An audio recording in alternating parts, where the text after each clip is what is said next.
அரசு மருத்துவமனைகளில் காலியாக உள்ள டீன் பணியிடங்களை உடனடியாக நிரப்ப வேண்டும் என்று அரசுக்கு உயர்நீதிமன்ற மதுரை அமர்வு உத்தரவு பிறப்பித்திருக்கிறது. விரைவாக அவற்றை நிரப்ப வேண்டும் என்றும் உயர்நீதிமன்ற மதுரை அமர்வு உத்தரவில் குறிப்பிட்டிருக்கிறது. விவரங்களை வழங்குவதற்காக தலைமை செய்தியாளர் சிவா இணைப்பில். சிவா, இப்ப அந்த உயர்நீதிமன்ற மதுரை அமர்வு தமிழக அரசுக்கு கொடுத்திருக்கக்கூடிய இந்த உத்தரவினுடைய சாராம்சங்கள் என்ன? கோபால், அரசு மருத்துவமனைகளில் காலியாக இருக்கக்கூடிய முதல்வர் பணியிடங்களை உடனடியாக நிரப்ப வேண்டும் என்று உயர்நீதிமன்ற மதுரை கிளை தற்போது ஒரு உத்தரவை பிறப்பித்திருக்கிறது.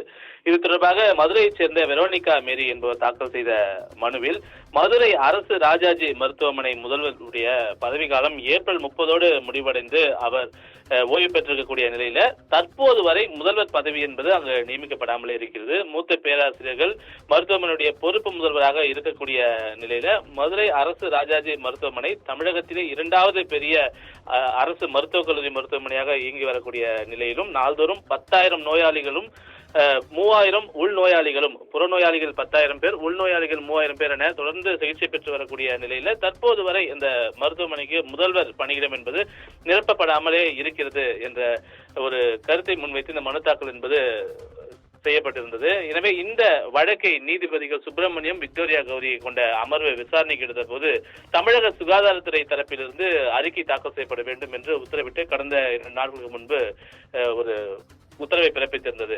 இந்த வழக்கில் தான் சுகாதாரத்துறை தரப்பில் பதில் மனு தாக்கல் செய்யும் போது காலியாக இருக்கக்கூடிய முதல்வர் பதவிகளை நிரப்புவதற்கான நடவடிக்கைகளை ஏற்கனவே நாங்கள் தொடங்கிவிட்டோம். முறையாக அனைத்து கல்லூரிகளுக்கும் விரைவில் இந்த முதல்வர் நியமனம் என்பது செய்யப்படும் என்று தெரிவிக்கப்பட்டது. அப்போது நீதிபதிகள் குறுக்கிட்டு கேட்கும் போது கல்லூரிகளுக்கான முதல்வர் யார் என்பதை ஏற்கனவே முடிவு செய்து வைத்திருப்பதை நடைமுறைப்படுத்துவதற்கான காலதாமதம் ஏன் என்பன போன்ற ஒரு கேள்வியை அவர் முன்வைத்திருந்தார். எனவே அரசு மருத்துவக் கல்லூரிகள், குறிப்பாக மதுரை, திருச்சி, விருதுநகர் உள்ளிட்ட பல்வேறு அரசு மருத்துவமனை மருத்துவக் கல்லூரிகளில் இந்த முதல்வர் பணியிடம் என்பது தற்போது காலியாக இருக்கிறது. அதனை உடனடியாக நிரப்ப வேண்டும் என்ற ஒரு உத்தரவை தமிழக அரசுக்கு உயர்நீதிமன்ற மதுரை கிளை தற்போது பிறப்பித்திருக்கின்றது. கோபால். சிவா, உங்களுடைய விவரங்களுக்கு நன்றி.